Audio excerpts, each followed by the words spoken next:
lunatics, it's Lady Luna from ldsvegan.com and ladylunamerch.com, and today we're going to talk about 10 signs that you might be in a cult.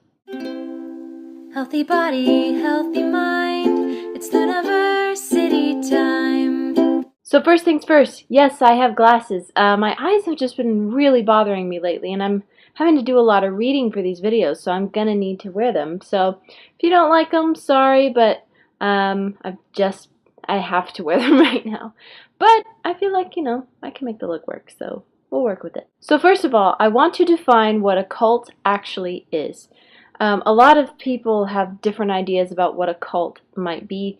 Some people think that certain types of religions are cults. Some people think all religions are cults. And some people say, well, it doesn't even have to be religious. It can be a totally different thing. So according to the dictionary definition of a cult, it is a relatively small group of people having religious beliefs or practices regarded by others as strange or sinister. Sinister is especially an important word in that, because people can think something is strange, but if it's also sinister, you're starting to see that this is a very dangerous thing. Now, I'm not going to mention any actual cults in this video because I don't want to get in trouble. I don't want to, have people threaten me or anything like that. But I will mention all 10 of these signs of a cult, and then you can determine for yourself whether or not something is a cult or not. And these are all according to my own research. This isn't according to any psychology or studies or anything like that.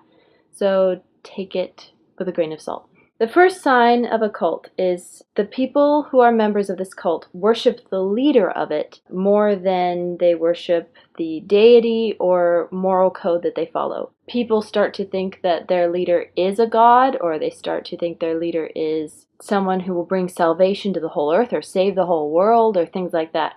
When a group starts worshiping their leader as if they are a god, even if they're not a religious cult, if they just think that their leader can do no wrong, they have to listen to their leader no matter what, then you know there's something very fishy going on in that group. Sign number 2 is the cult encourages separation of families, especially non-members. I've seen this in so many cults, I won't mention which ones, but this is probably one of the most popular signs that I've seen. When someone is not a member of this cult, if they are a family member of someone who is, they'll often tell you to shun that person because they're dangerous or because they're, bringing you down and taking you away from what really matters and all these other lies. And I think that's a big difference between most actual religions and cults, because a lot of religions say, we need to love everyone.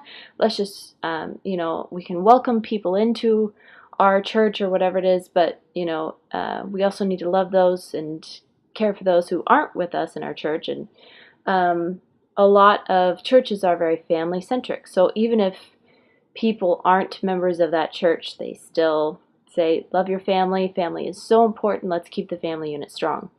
Cults, on the other hand, say, well, all that matters is what we're doing here in this group or this church. And anyone, even family members who don't agree with us, need to just go away because they are repressing us or whatever it may be. Sign number 3 of a cult is it forbids or strongly discourages friendships with non-members. So this is kind of like the last one, but I will say when it comes to friendships of members in a cult, when they are friends with someone who wants to join the cult, they openly welcome it. I'm sure you guys have probably heard of what's called love bombing, where when people get a new member into a cult, they suddenly, throw all this love at them, like, oh, you're such a great person, this is going to be so great for you, you're so welcome, like, we'll all be your friends, that kind of thing. We're all one big happy family. But then soon you start to notice little signs like they start ridiculing you for things, they start punishing you for things, start saying, I'll get into all those in a minute. But let's say that you have a friend that has specifically said they don't want to be part of your group or your church that is actually a cult. You know it's a cult when they say, okay, now you can never talk to that person again. That person's evil, they're in darkness, that kind of thing. Sign number 4 is cults have extreme restrictions and rules about children, such as harsh regulations on how to discipline them. Some also ban all forms of birth control and say you just have to have children naturally, like have as many children as you can, and never ever use birth control because it's evil and you'll go to hell. And others ban people from having children at all and say that it's evil to bring children into this evil, horrible world because having more children would just be cruel to them. And not all cults do these things, I just want to mention, even all the things I mentioned before, but these are all individual cases of signs that something might be a cult. So while not all cults have restrictions on stuff that you do to raise children or have children, I've seen a lot of them have regulations involving how to raise a child or whether or not you should have a child. And I think anytime that a group or an organization gets into your personal life to that degree where they're saying, absolutely, you personally have to abide by these rules of, you can't have a child, or you have to have as many children as possible, or you can only discipline your child in this specific way that we tell you, that is pretty messed up.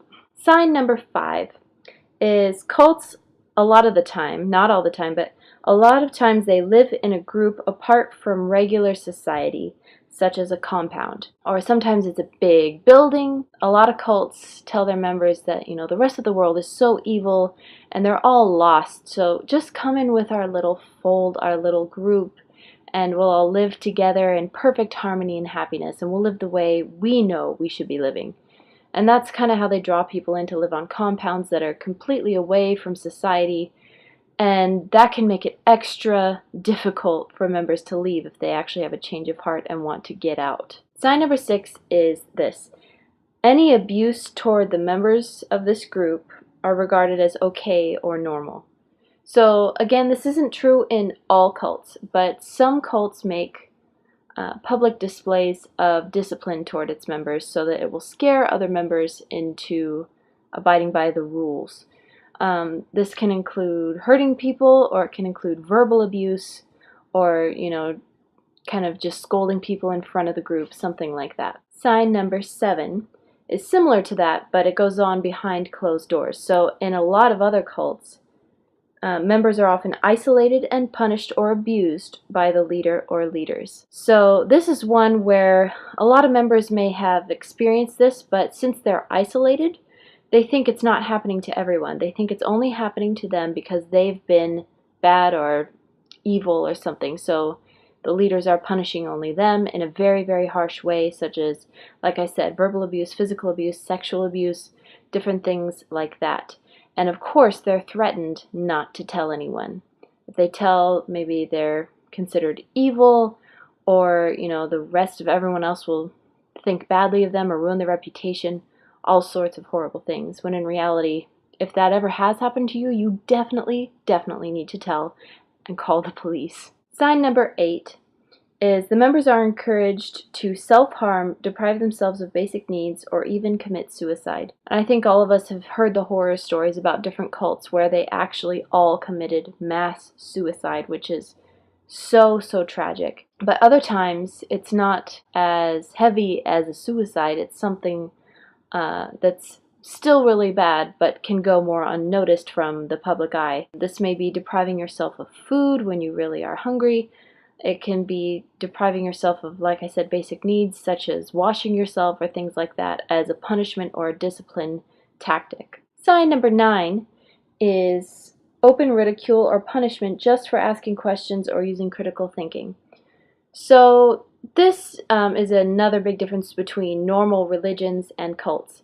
So in a normal religion, you should be able to ask questions like, what does the Bible say about this? Or why does the Bible say that? Or, I'm just going with like a Christian type of example. Or you can say, well, why do we do this when the Bible says this? That kind of thing.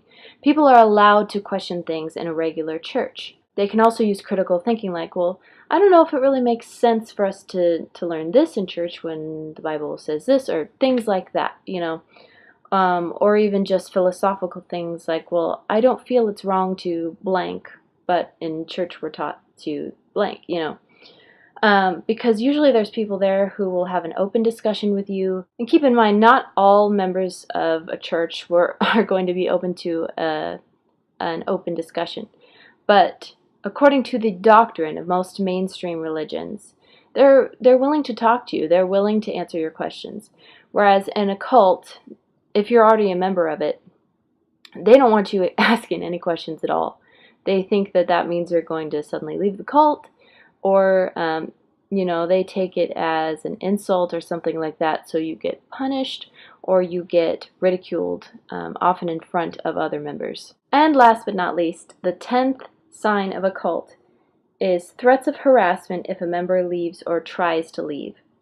So this is a huge one. This is why so many people who are part of cults or have been for a long, long time are not able to escape, because this especially happens if they're living in a big building or a compound with the rest of the cult and don't really have a life outside of it. This is especially true for people who were born into a cult or were there from the time they were a small child. So hopefully none of you guys are in that situation, but luckily we have people we can contact, like the authorities, we can call the police, we can do a whole bunch of things like that.